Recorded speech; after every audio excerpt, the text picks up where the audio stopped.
Hey ho, let's go. Hope everyone is well and welcome to Pugsley's Pit, the post-Super Bowl edition. This is episode 86 of The Pit, and as we always do this time of the show, we begin by asking you the question, where else would you rather be than right here? Boom! Right now. Hope everyone is well today.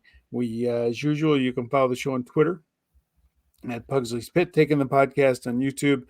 And just remember, as my 7-year-old twins would say, smash the like button. Be sure to hit the subscribe icon on YouTube for this broadcast and future episodes. Yeah, skip the Valentine's candy and subscribe and hit the like button.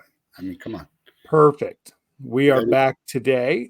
As usual, I'm Sean Pugsley Martin. This is Mike Nelson. Thank you for joining us. It's always a pleasure to have you. Today, we are going to hop into the NBA world. I think for the first time this season. We'll talk about the Super Bowl a little bit after that, but then at the end of the show, a big announcement for Pugsley's Pit. Make sure you stay to the end. Huge announcement. Huge announcement. Stop watching for 8 minutes. You're going to have to watch the whole thing to see it. Don't skip through. Come on. Analytics. Strong analytics game we have here. Yeah, the analytics mavens are yelling at us like they know who we are. Exactly. And with that, NBA, let's bring back friend of the program, Gardner Royce from Austin, Texas. How you doing, buddy? Good. Thank you guys for having me on. I thought you were going to introduce me as the analytics expert, which I am not qualified for. Thank God. You wouldn't be on if you were. That's good. I'm happy here coming from Austin, Texas. I can do this on the podcast for the first time. Horns down. Hopefully no college hoops coaches get mad at me, but does not offend me. Very good. How's things treating you down there?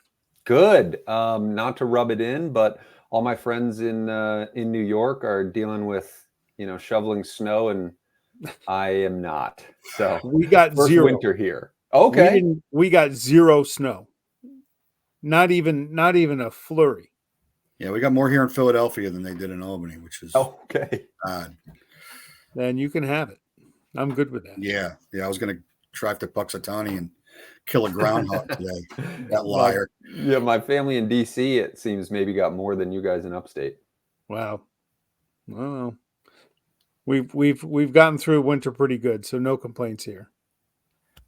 But hey, look, it's already NBA All-Star game time. So just kind of thinking, Gardner, let's start with you. Season to date for the NBA. Any big surprises? Things going about the way you would expect?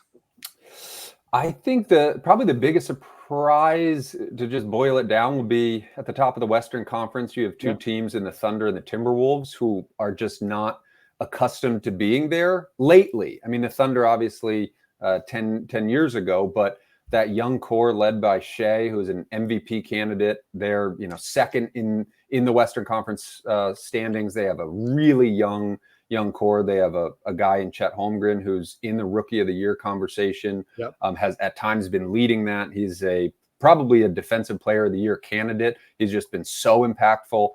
And then the Timberwolves. I mean, I keep expecting them to go through a slump just because of their recent history and all of that, but they're still sitting in number one. Yeah. Those probably would be the biggest surprises. And then in the East, just the Cavaliers' recent success. I mean, they've been pretty phenomenal. And I would be remiss not mentioning injury to Joel Embiid. Sorry about that coming from Philly. But it's unfortunately not a surprise just considering his injury history. But it's just such a bummer. He was playing so unbelievably well. Yeah. So were you surprised? Were you surprised that the Sixers didn't pick a real direction at the trade deadline? I mean, they moved Pat Bev. They added a little bit here. They got rid of a little bit there, but it's almost like it was almost indecision moves, right? Like we don't know if the surgery is going to go okay. Can he play? Can he come back? What's the end of the season going to look like? If he comes back in mid-May, probably is they're saying 4 weeks for basketball activity, but let's call it April 1 would be the earliest he comes back. They could be 7th in the East by then, very easily the way they're playing right now. Were you a little bit surprised that they didn't make a decision about the roster at that time and try to maybe move Toby or move some of those other pieces or add to fill in while he was out?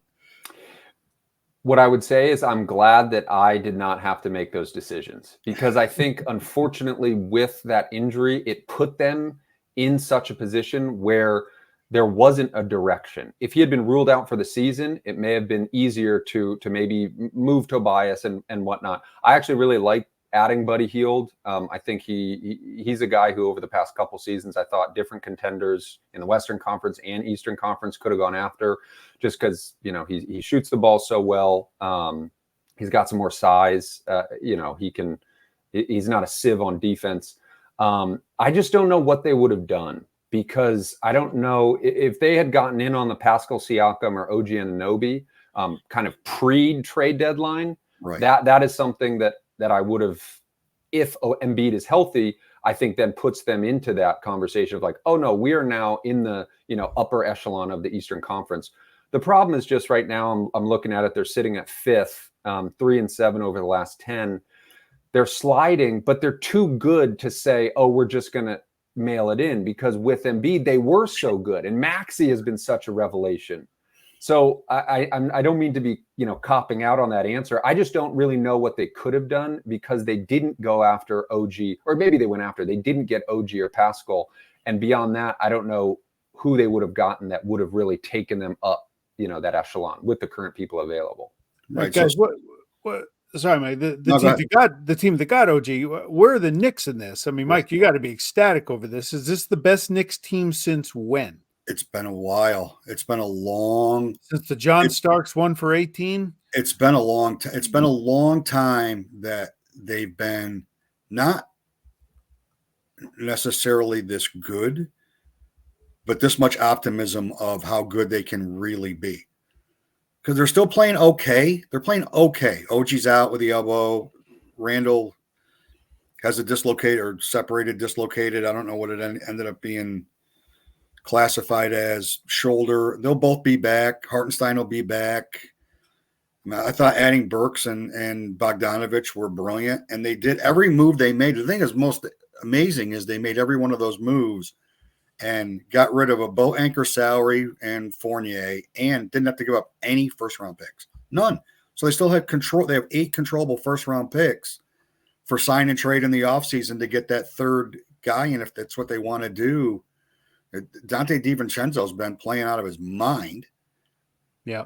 And they're playing great defense. And that was the OG trade. And I hated that trade as a fan of the Knicks, because I loved Quickly and I loved RJ Barrett. I loved them both. But as a basketball fan, taking the Knicks part out of it, that was a phenomenal trade for them, because OG's a great wing defender. It's assuming they're going to sign him. Same as the Siakam trade with Indy, right? You don't make that trade unless you have a very strong conversation about how signable they're going to be in the offseason. So, you know, what are your thoughts on the Knicks and where they sit in the East? Yeah, I'd echo what you said. I thought they were the clear winners coming out of the trade deadline. And what they did at the trade deadline, adding Bogdanovich, who, if he's your 8th or 9th guy, that means you have a really, really deep team. And for any team that wants to make noise in the playoff, that's good. Specifically for a Tom Thibodeau team, that's very good. Especially one like you laid it out. They're dealing with some injuries right now. So to bring in a guy like Bogey who's played in the playoffs, he's a proven scorer. He kind of knows what his role is, and he can make an immediate impact. You get Burks, who, you know, I'm not as high on Burks as Bogey, but still a good addition. And then if you want to call it the trade deadline stuff, adding OG. I don't think there's any debate that they come out of the trade deadline as the clear winners, even though they've, you know, not been playing. They're 6-4 in their last 10, but that came on the heels of this terrific streak that saw them jump up into, you know, the upper echelon again of the Eastern Conference. I think also something that's maybe harder to quantify, but just they seem like they really enjoy playing together. You got Brunson, the head of the snake, who just like, oh my God, he's, I mean, from the couch, you're like, I want to play with this guy. Right. They've got great camaraderie. They're tough, and you nailed it. They made all of those moves, which were great moves, and they still have the flexibility this summer to go out and get, whether it's Donovan Mitchell, whomever the guy is, to be in the position to get that next top star to come to New York. So who challenges the Celtics? Like, because clearly, and I feel like I'm throwing up in my mouth a little bit saying this, but they're deep. They're extraordinarily talented. They're well coached. I'm sure they learned from the playoffs last year because their attention to detail on defense was terrible. I mean, I don't trust Doc Rivers in the playoffs, unfortunately, even with Dame on that team now. Is Cleveland the team that can give Boston the best run for their money in the East? See, that's tough. I understand the Doc hesitancy, Dame in terms of age and kind of some of the stuff that he doesn't do on the defensive end. I thought bringing in Patrick Beverley is good from the sense that you're never going to question his effort. I mean, that guy is going to bring it night in, night out. He's gone up against the KDs in the West. He's gone up against these different star players.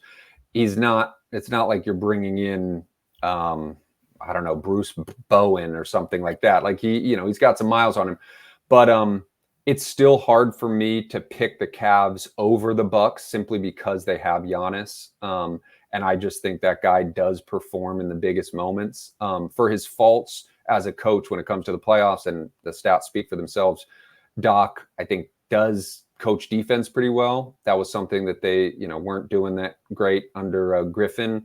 I love this Cleveland story. I think an interesting thing is going to be through the second half after the All-Star break, when Mobley is not on a minutes restriction. What does that look like between him and Allen? Because at the beginning of the season, it wasn't looking great.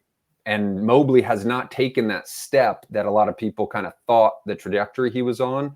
If he can start making or even taking some more three-pointers, that spreads him out. Donovan Mitchell is playing absolutely incredibly. I still think the Bucks are going to figure it out in terms of just challenging Boston, but that top four is tough. I mean, I wouldn't want to see the Cavs, the Bucks, the Knicks, obviously the Celtics in a first round, playoff series. No. Yeah, go ahead, Mike. No, go ahead. Now, looking out west, we talked about the trade deadline for a second, and about a week before, I started to hear a little chatter on would the Lakers actually trade LeBron James. Is that just stupid to even entertain, or did they maybe miss an opportunity? I think that is just some people having maybe a week in between the Super Bowl and needing to fill some airtime. There you go. I cannot imagine that occurring. I think he seems pretty set up in Los Angeles. I don't know exactly where else he would go. I also think he has so much leverage within that organization. I think he doesn't have to make a decision on his player option until 3 days after the NBA draft. And if he picks that up, I think it's like $51 million. The guy's, I think, a billionaire, so money isn't probably at the top of his list, but there's no other team that's going to pay, a 39-year-old LeBron James that much money. Maybe prove me wrong. I don't think that was a real trade, rumor. Yeah. I think it's just LeBron maybe wanting to drum up some pressure on the front office. Gotcha. Yeah. How about we mentioned the T-Wolves and the Thunder. The Clippers, Nuggets are a game and a half back. Can the Clippers stay healthy? Is that just their biggest question this year? Can they stay healthy to make a run here? Yeah, I think looking at the West, I still think that the Nuggets are kind of the class of the West. They are just so good. I'm not using this as a criticism because he's spectacular, but I do think that Nikola Jokic in the regular season kind of knows what it's about. Come playoff time, that dude is just going to decimate whatever you throw at him. In 7 games, I'm not picking against the Nuggets. I do think that the Clippers have been another really, really surprising team because I don't think maybe a Clippers fan thought this Harden trade was going to go as well as it has. They've been very, very good. And Kawhi Leonard has been playing spectacularly. Yeah. But my biggest thing with them, like you said, and Mike, I'm curious your thoughts. They just got to show me that they can stay healthy, because that's what it's going to come down to. I agree with that. Are they going to be healthy come playoff time? Is Paul George going to be healthy? Is Kawhi going to be healthy?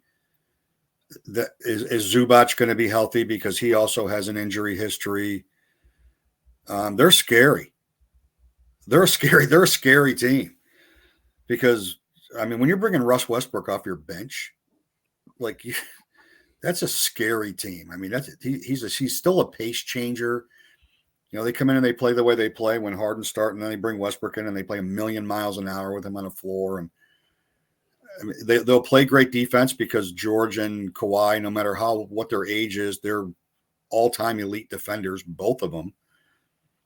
They can make up for Harden's lack of attention or caring about defense, period.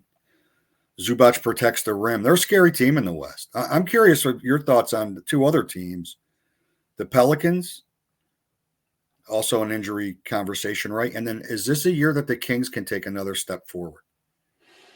The Pelicans are such a strange team for me, because I'll watch a game, and when they're clicking and Zion is on, they look unstoppable. He truly is. When he is on and healthy and everything, he's so efficient. He's so physical. I don't know that I've really seen kind of guys able to slow him down when he's going like that. And then same with Brandon Ingram. I feel like he's a guy that over the past couple of years, everyone talks about the potential. Oh, he reminds you of KD, this, that. I think he's got to keep proving it to be in the Kevin Durant conversations. But again, when he's playing really well, it's very hard. He's very hard to guard. That is an example of a team for me. It's like, you got to prove it. Again, it's kind of a cop out, but you got to stay healthy, and you got to prove that these different individual great pieces of BI, of Zion, CJ McCollum when he's healthy, that they actually can mesh into something. And then the Kings, I thought maybe they missed a chance to upgrade their roster either in the offseason or at the trade deadline. I don't exactly know what they could have done. Could they have gotten in on the OG or the Pascal? They obviously make the playoffs. It was the first time in 20 years. So that's incredible. This is a franchise that has not known success for 2 decades. So even just being in, a top 6 is good. They were just so close that year. Last year, they go to Game 7 against the defending champs, and obviously they lose. I think that was an experience thing.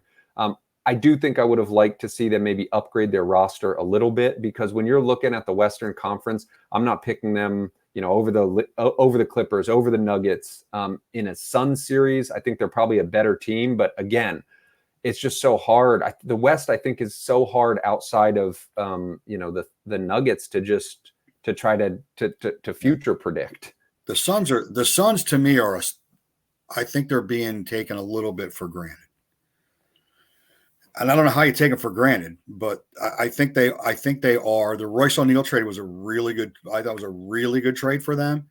And by the time the playoffs roll around, Durant, Beal, and Booker will have figured it out. And if those three can figure it out, that could be 90 points a night out of those 3 guys. And then you're just looking for another 20, 25 out of the rest of your roster. They can scrap together 20 or 25, and 3 guys, any one of which could go for 50 any night. That's terrifying. Yeah, that's terrifying. It's terrifying that they've got that level of talent. I think it's going to, for them, it's going to come down to, if they can't stay out of foul trouble, their bench is they're so weak off the bench, and they get so little contribution off the bench. They're going to have to play short series to have a run. They have the players to do it. They have guys that know how to win.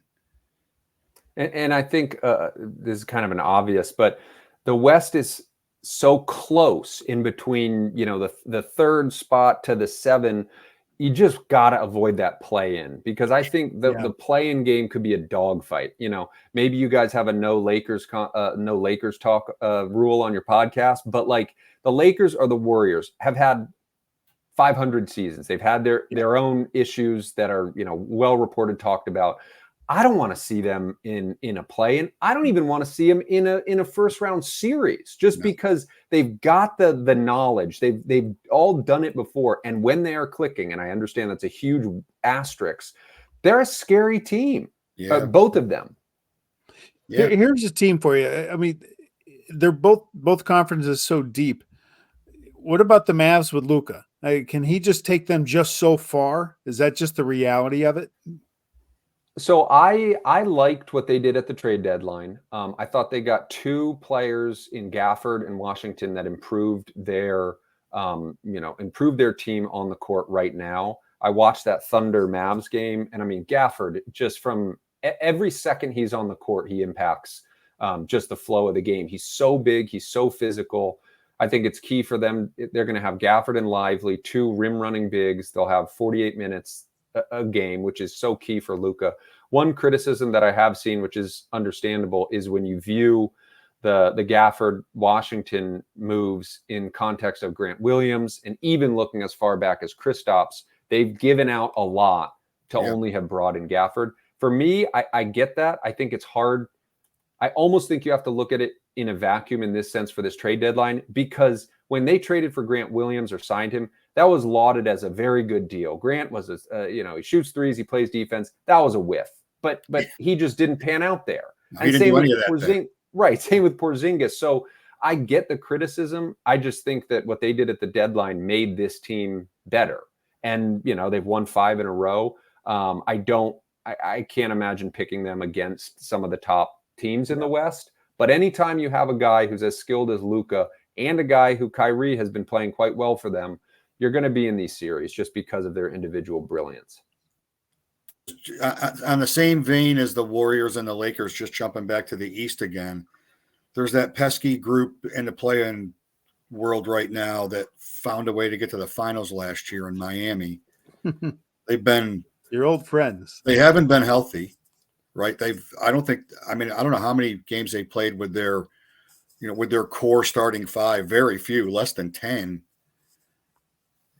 How do you count them out?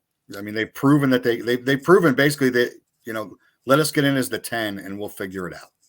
You can't count them out. If you count them out, then I just don't think, you've been paying attention. I don't think it's that hard to, I don't think it's a bold, claim to say that Eric Spoelstra is probably the best coach in the NBA. He gets those guys in the playoffs. He's so good at making adjustments. I think it's become a little comical how little Jimmy Butler cares about the regular season. I know he's away from the team right now, but like when the playoffs start, Jimmy Butler is a different player. When the playoffs start, Jimmy Butler is an all-NBA player, right? Yeah. He's an all-star. You would take him over any of those other, guys who are ahead of him. I actually really like the Terry Rozier signing for them or trade for them. Kyle Lowry wasn't making the impact that they kind of, wanted him to make, especially recently. So I thought that's a great scoring bunch, in terms of Rozier, what he brings. Bam Adebayo is still very, very good.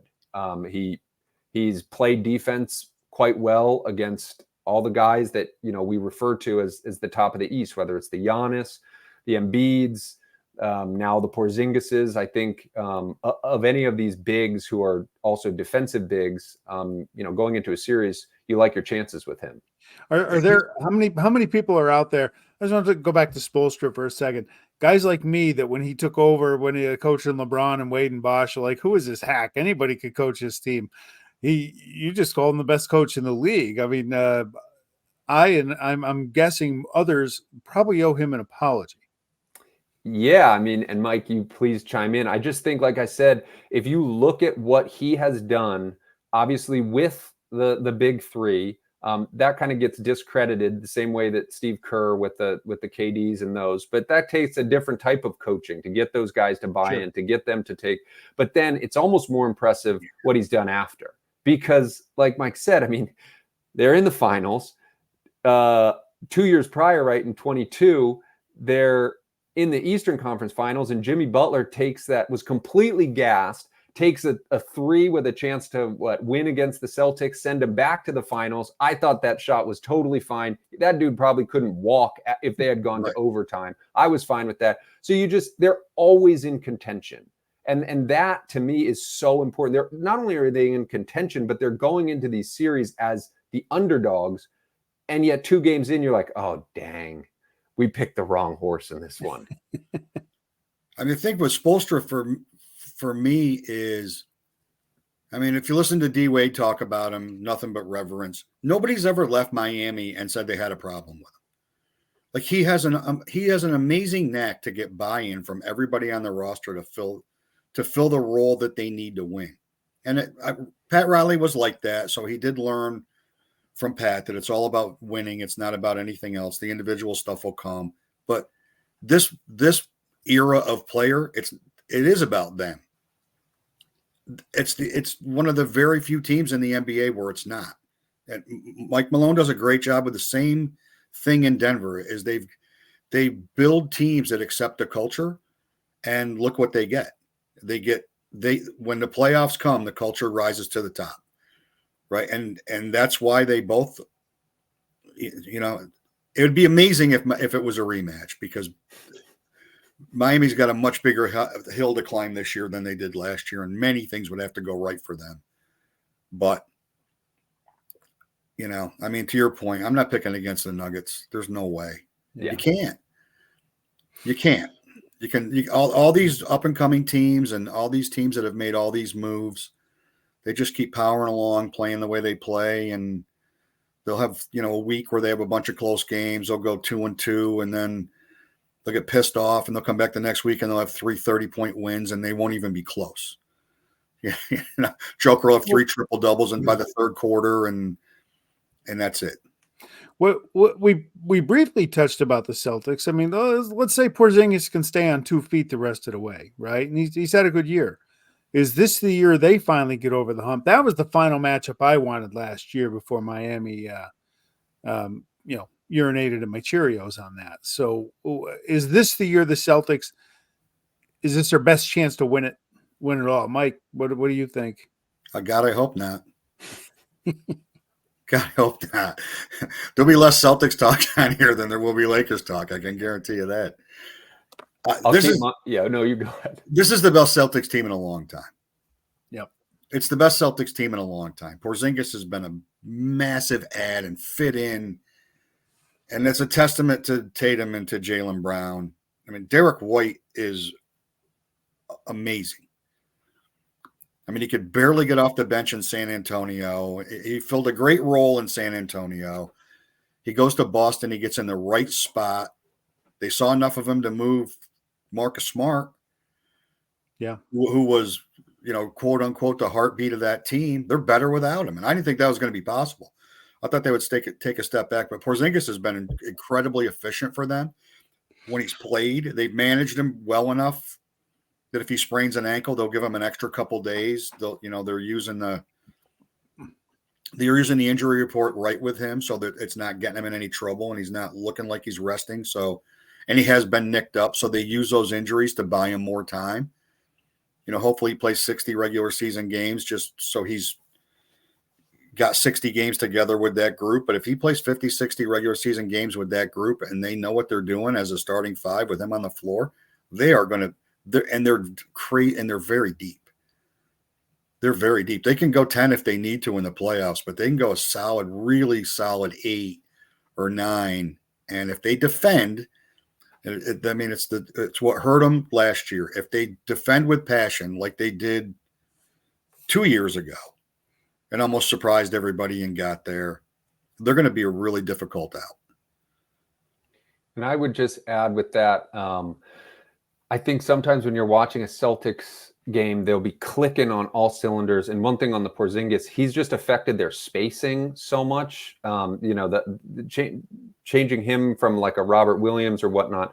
On both ends. Right, exactly. But he can jack a 3 up, and so then the defender has to honor that. And then Jaylen and Jason are so good at cutting and all this. But what I was going to say is you'll be watching a game, they'll be clicking on all cylinders, and then Tatum and Brown sometimes will revert to taking up some ill-advised threes, or it'll slow down, and it's maddening. I can't imagine being a Celtics fan, because it then will happen in the fourth quarter where instead of relying on these pull-up threes, which like sometimes they go in, but it just stops the offense. You want to get downhill. I think that's going to be a key for them to keep their momentum going. I think also Drew Holiday has played well, obviously, in big moments. So he and Derek White, make an argument they're the best defensive backcourt in the league.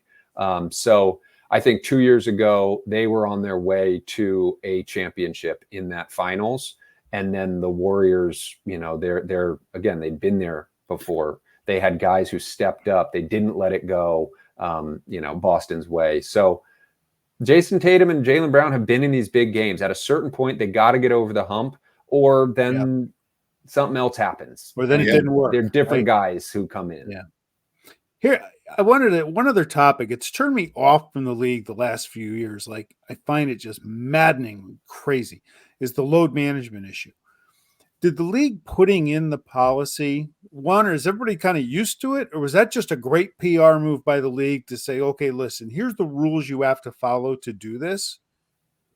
And kind of, have they quelled the topic a little bit? Or am I overplaying my frustration with it? No, I think especially as the Embiid, before his major injury, especially as that number of missed games started to rise, people started paying a lot more attention to what that meant for the MVP awards, what that meant to some of these awards. And so it kind of got brought back up almost in the mid-season, where it was a topic of conversation in the preseason. Then the games start, there's more storylines.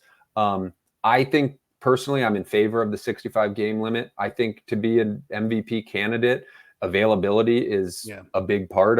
It's amazing if you do something in 52 games, but if the other guy played 70 games and is comparable, how do those 20 games not relate in terms of winning and losing?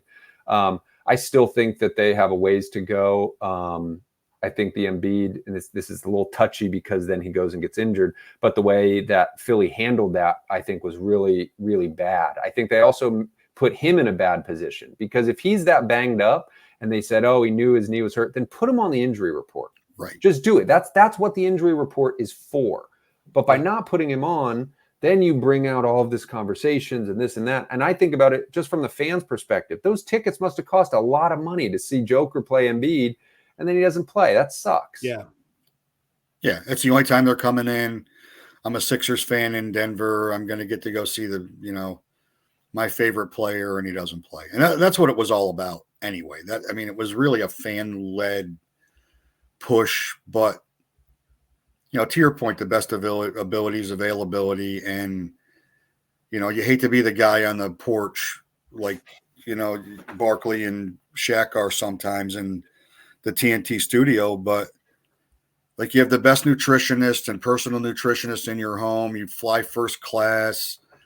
They eliminated as many back-to-back games as they possibly could on back-to-back nights.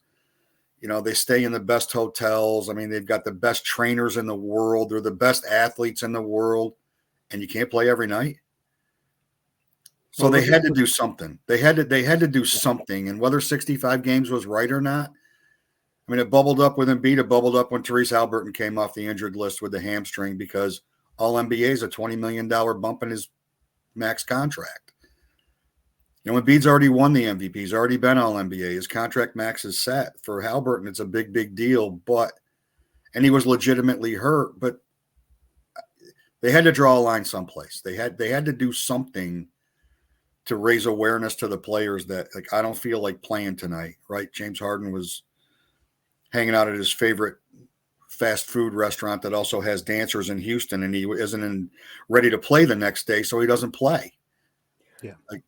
I think the other thing is on the team side, you would hear stories from Halliburton maybe last year at some point, but different players who were talking about it's often then a team decision as well, because they have so much now that's tracked and say, oh, well, you had a heavy load on this game because you played da da da da da. And so I think it's holding both parties accountable. It's holding the player accountable, but it's also holding these front offices, which have, started to rely so much on all this tracking data about this needs to be a rest day, because you did then hear the pushback from some of the players were being like, well, I wanted to play. And then it was told I wasn't playing because this wasn't this was a rest day. This wasn't. So I think they needed to do something because I also had heard that, I love the NBA, but I'd heard from friends and stuff and I understand why it was frustrating. And they want to grow the game. And so they had to do something. Well, it's bad for business, right? Now, look, you can't base your lineup on what out of town fans are going to think. You got to run your team. You got to run your franchise. But when it happens all the time, I mean, still 65 games, that's still 17 games not played. That's, Kawhi Leonard to me is the poster boy for this, going back to when he was with San Antonio when Popovich just did it. But I thought the NBA, at least they came up with a number and a baseline. It is Pop's fault, by the way. One of the greatest coaches in the history of the NBA. It's his fault. He did it with Duncan. He did it with Kawhi. It's Pop's fault. He started it. He's like the New Jersey Devils in that defensive system that bored everybody in the league to the point where they had to change the rules. Yeah, well, my team on the island's playing it now because that jackass Lamoriello is the GM. So thanks for bringing that. This is a basketball piece. Let's stay to that. Right, I'm in a good mood during this. We talked. The Knicks look like they're trending up. We're finding ways that the Celtics aren't going to make the finals. This has been a good. Have it on regularly, which is fashionable. Two-part question for both you guys. Who's the MVP this year so far? And if you had one guy in the league you could pick to start your team and build it around, who would it be? You go first, so I can answer the second question first. I'm taking Jokic. I'm building my team around Jokic.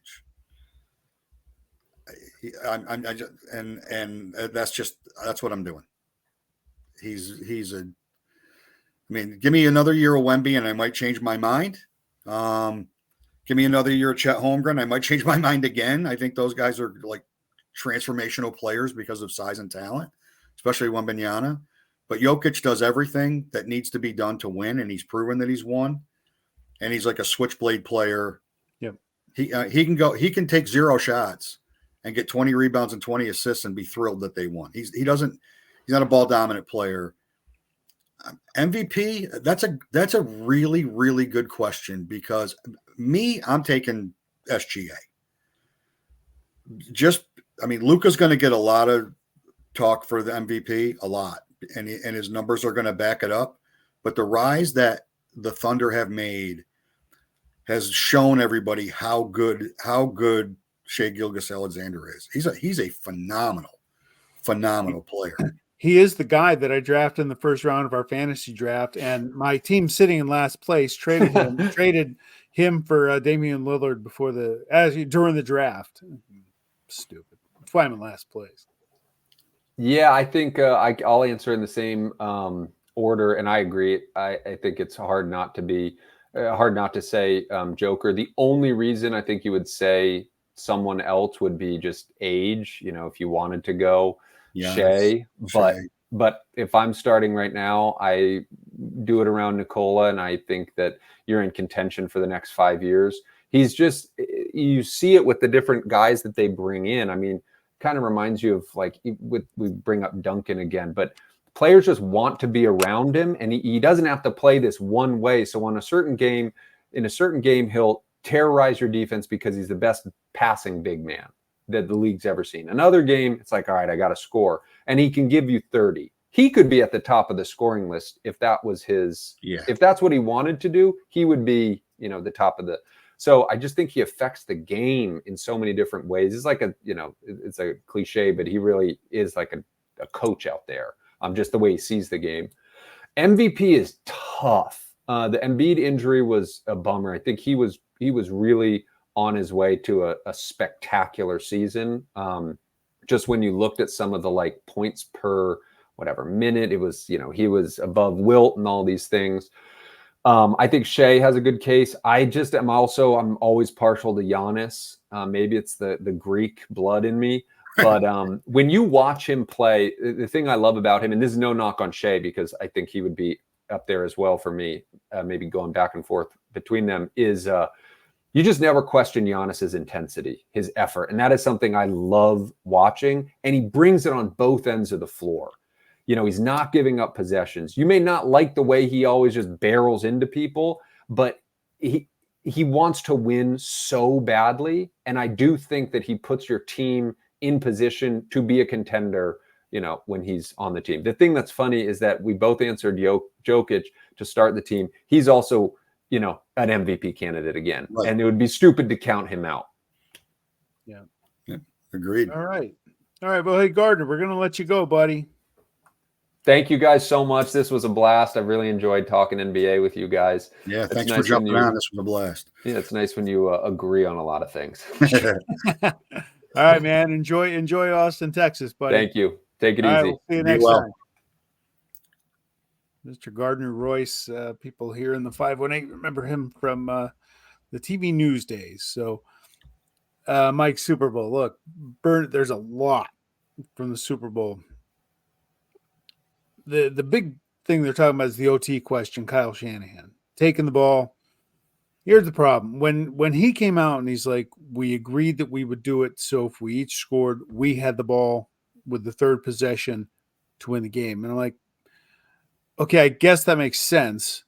But then, like, no. With the new rule change, and it's the first time we've been in this spot where you have to think like the colleges do, and you want the ball second. If the Chiefs go down and get a touchdown and you come back and can answer, you can win the game with a 2-point conversion. You know what you need. And I heard Chris Jones at the post-game presser just basically saying they were crazy to leave the variable and knowing Pat Mahomes is coming out. You should have let him set the table. Why would you ever give Mahomes the ball second? Why? Yeah. Why? He could a better answer, and it still wouldn't have been the right answer, would have been, you know what? Our defense was tired. That last drive took a lot out of the defense, and I felt like we needed to give them a rest so he had a chance for a stop when the Chiefs got the ball back. But instead, he was focused on the third possession. Yep. No matter what you do, there's a chance you're not going to have the third possession. You're right. And again, if let's say the Niners had scored, if you go down there, Andy Reid, I mean, they're very innovative. Look at the play they won the Super Bowl on. They're going for two. They go for two. You go for the win. You got Pat Mahomes. You got Kelsey. You got all those weapons. You got great play calling and a great system. And the Super Bowl's a couple yards away. They had a presentation about the overtime rules and what they were going to do for 12 straight days. Well, look, last week I questioned everybody loves Kyle Shanahan. I don't. He coached Atlanta out of that Super Bowl a couple of years ago. He ran the ball 4 times in the second half in that game when they had a 28-3 lead at one point. Didn't run the ball 4 years ago against the Chiefs and let them back in it, and they got their doors blown off in the last 10 minutes. And the other night he comes out to start the third quarter after a long layoff because they had the ball, and then the Chiefs took that long drive to end the half. Yep. Right? And then you got the extended halftime, and then the Chiefs come out and get the ball. That's a long time without your offense. Go back to the run. The running game was winning for them. And it gave Purdy chances to shine. Instead, 2 straight possessions with all 6 passes. And it's just crazy. Yeah. He does he needs to be blamed a little bit for that. I guess I saw a thing on X right after the game, what on a scale of 1 to 10, what do you give him for losing the game? And for me, it's like a 4. The game was so even in every time of possession was like 38 minutes to 36 for the Chiefs. Chiefs had 8 more plays. The yards per play was 5.4 for the Niners, 5.8 for the Chiefs. All that data points to what a lot of people bet on and killed the bookies was an overtime game, right? Everybody knew it was going to be an even game. Yeah. And what did we say last week? You want to get at least 20 touches for McCaffrey. He had 30 touches. He had 160 yards, right? McCaffrey gets 20 touches, 125 yards. They're probably going to win the game. Get Debo involved. They target him 11 times. It's not Brock Purdy's fault that Trent McDuffie played like Dion. I thought Purdy played pretty well, and you know what? I thought they played fine. If they could have, Mahomes, they had 3 sacks. They had pressure on them. they did everything that they could have conceivably done, except that guy on the other side of the field was on the other side of the field. Well, yeah, here's the thing. I'm not trying to blame Kyle Shanahan. I just think he's overrated as a coach. I think this is one of those games where both teams made mistakes. Nobody was clean, and the Chiefs were a little better, and they went and won it. But you look at San Francisco, 3 times Chris Jones got close enough to Purdy and saved 3 touchdowns. Yeah. When Purdy couldn't complete his motion on some of those deep passes. And then the play I don't get. Here's why I'm shaking my head. One, I hate the Chiefs, in case you don't know that, is Frisco. You look at, let's say Frisco had won this game. I don't think we'd be sitting here lamenting how many times the Chiefs could have won the game. No. Okay. No. But you can do that with Frisco because they were the better team over 4 quarters. They should have had a bigger lead early. Yeah. Turnover killed it. And then the punt, they dominated the first quarter and a half of that game. Yeah. I mean, it did not look good it didn't look good at all for Kansas City. They didn't get enough points.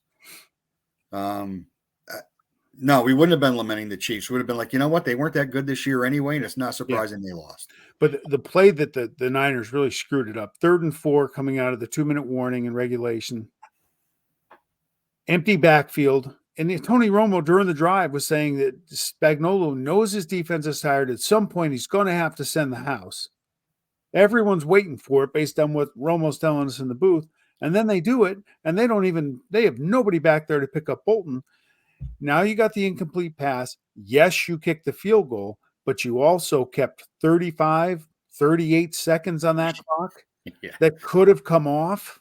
Yeah. That's why you run. Even if you get a 1 or 2 yard gain. Again, you've been running well all night. That's why you run, or you make them burn a timeout. Either way, it's one or the other. Yeah, they were down to 2. Yep. You make them use one of those 2. They were down to they had to use one early. Yes. And they were down to 2 timeouts. You would have taken another one out of their pocket. I don't know, man. That dude number 15 is unbelievable. He is. He's unbelievable. Like he had the ball in his hands for 2 drives. Like, hand it off. Now I'll go pick up 15. Now I'll go get 13. No, I'll go get 10. You know, I'll run it. Now I'll find somebody. Don't worry about it.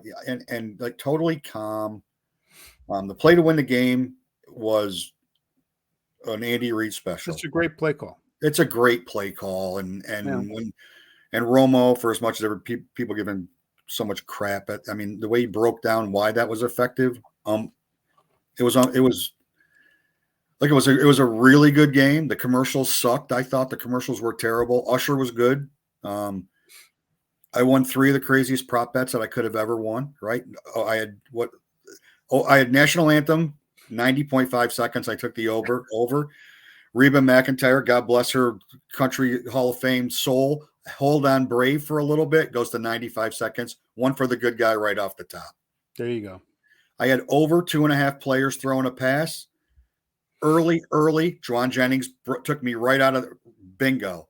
And then I was a little nervous about the Taylor Swift over-under of 6.5 times, and they showed her like 7 times in one drive. And I'm like, this is the best day of my life. 54 total seconds.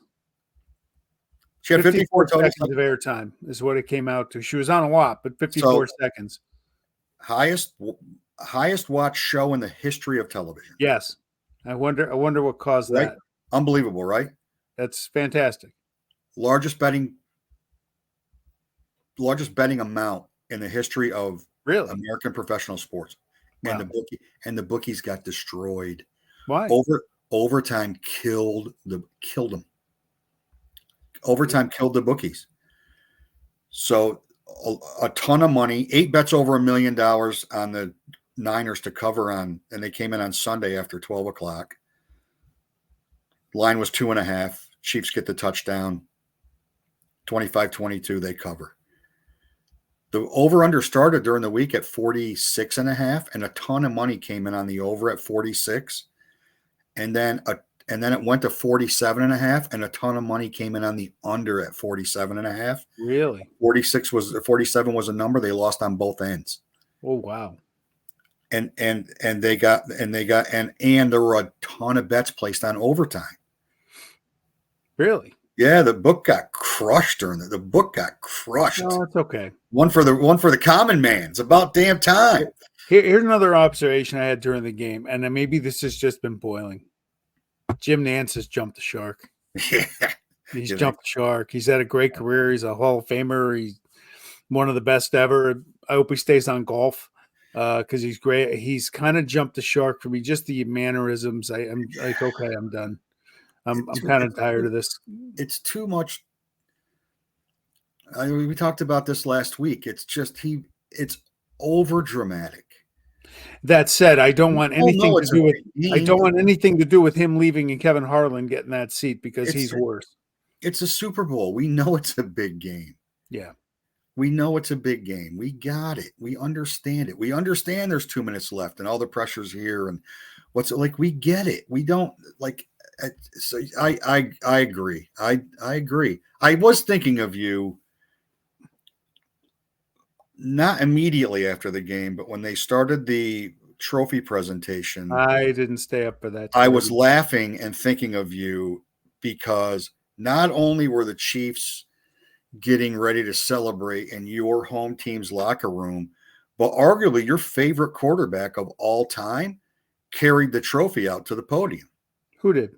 John Elway. I didn't know that. Seriously,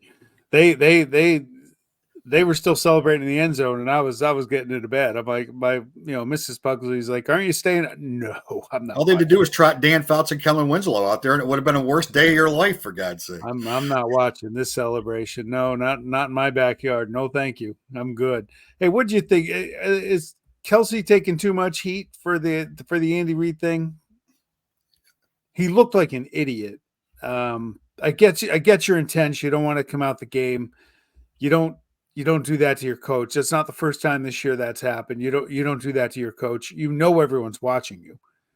You're the future Mr. Taylor Swift, for crying out loud. I think the attention split between those of us that played sports at a time where you would have never even thought about doing that. Correct. And those not of us that are like, he wants to go in the game. And he bumped into his coach. He didn't mean to do it. He didn't mean to do it. I mean, Andy Reid made a joke about it. Andy Reid, like, it's all good. Don't worry about it. But also Andy Reid suspended T.O. without pay for way less than that. Yeah. So maybe Andy Reid is closer to the pulse of what today's player is than we are. I just think it was a bad look. It was a bad look all the way around. I mean, he played a really good game. He played he played great. Played great when he needed him to. Well, and that's the one thing I thought at halftime the Chiefs are going to win the game. They're going to find a way. They got Mahomes. He's that good. He's, forever I've said Montana, and then this year I finally said, you know what? I think I had to give it to Brady just because he succeeded with Josh McDaniels as his OC, and that's it's a lifetime achievement award. That is a lifetime achievement award to survive that moron. I think right now, if you said you pick one quarterback to go quarterback one game, I got to pick Mahomes. I hate to say it, but it's hard to say no. You got it. It's like Jordan. It's a weird comparison, but yeah, like what player at that position? He's his own thing, right? Because, I mean, Brady's the GOAT. He's got 7 Super Bowls. He did it for 20-something years. Like, I mean, I think Mahomes has a chance to be that guy. But what player has been able to he just decided to put the ball in his hands, and he doesn't lose. No. He doesn't lose games. Like, I mean, they were underdogs in all 3 playoff games. Steve Spagnuolo has to get a ton of credit for this run. And in the last 4 games of the season, starting with the last game of the regular season, and the last game of the regular season, Miami needed that game. They both needed that game. They held the number 2, 3, 5, and 6 offenses in the NFL to 16 points a game. Wow. Those 4 teams averaged 28 points a game this year. That defense held them to 16 points a game. And Frisco got 22. Yeah. Like over the average. So, the defense, and the defense is young. Karlaftis was great. Chris Jones, a free agent. I don't know. He's going to really want to have to stay there. They couldn't come to a deal last year. They'll get it done. He's got a year older. They're going to restructure Mahomes, or they've already been talking about restructuring Mahomes. No, Chris Jones is going to stay in Vegas. He's going to stay there after the game, and they've already, like, they said it all week. He's too important to our team for us to not find a way to get it done this year. They'll get it done. I mean, the window they need to get it done now, because these other young guys on defense, McDuffie, Snead, they're going to be coming up. Yeah. And they're going to need to. They need to get him done ASAP. Yeah, and they're young. That's what's terrifying about them. They're not an old team. They're a relatively young team, and they play in the weakest division in the NFL. Hey, no. The Raiders will win that division next year. We'll have a quarterback. We'll win the division. 3 teams that'll go between 6-11 and 8-9, and the Chiefs. I mean, Jim Harbaugh's going to have a blast. 13-4 after we trade up and get Jaden Daniels. Anyway, our big announcement. Jaden Daniels. I thought the Josh Fields thing was going to work for you. No. Nope. Didn't work. Our big announcement. Why don't you take it away? We'll give you the honors. Yeah, so the format to date, starting with Pugsley's Pit, has been general, topical sports. And we are announcing that we are partnering with ball9.com and going to a baseball only, yet to be named. Leave your comments when you subscribe to the podcast and smash the like button. Leave your comments for team names. We have no ego, and we look the way we look. So you're not going to offend us. Most of us, one of us, it won't be offended. We've both been called worse than anything anybody's going to type about us. I still like the name, and I got this, just so you know. On Twitter, I have probably 80% of my followers are Asian women with 1 or 2 followers. I think they're called bots. I think Pugsley's Pit. We have thousands of them. DILF 1 and DILF 2, I think, is a great. Yeah, I mean, I could see, how that would attract a specific bot-driven audience that would. I usually get called Radio Face, but not with that. Could create a different challenge and what we're trying to accomplish here. We may have to add some extra content, Morgana a couple times a show or something to fulfill that. But so that's pretty exciting. I mean, we probably, we know a little bit about a lot of stuff, but probably in the little about a lot of stuff, probably the thing between the two of us that we're most passionate about is baseball. And it opens up an avenue for a lot of really exciting guests for us. Yes. And also gives us an opportunity to also share with our audience other podcasts, baseball podcasts, regional baseball podcasts that might be important to them. So it's pretty exciting. And to be, in this new venture that Ball 9's jumping into and their little podcast network that they're starting, it'll be a good platform for us to also be seen. Yeah, we'll be seen here and through Ball 9. I think we'll be on multiple mediums to be able to upload. So yeah, I mean, I'm waiting. Chris did promise that we would get 100% pay increase over what we're getting paid now. That's awesome. Yeah, that's fantastic, right? That's we'll spend that wisely. Something to look forward to. All right, see you pitchers and catchers tomorrow. It's baseball season. Let's go. All right. Pick a team. Pick a team, Bellinger. Pick a team.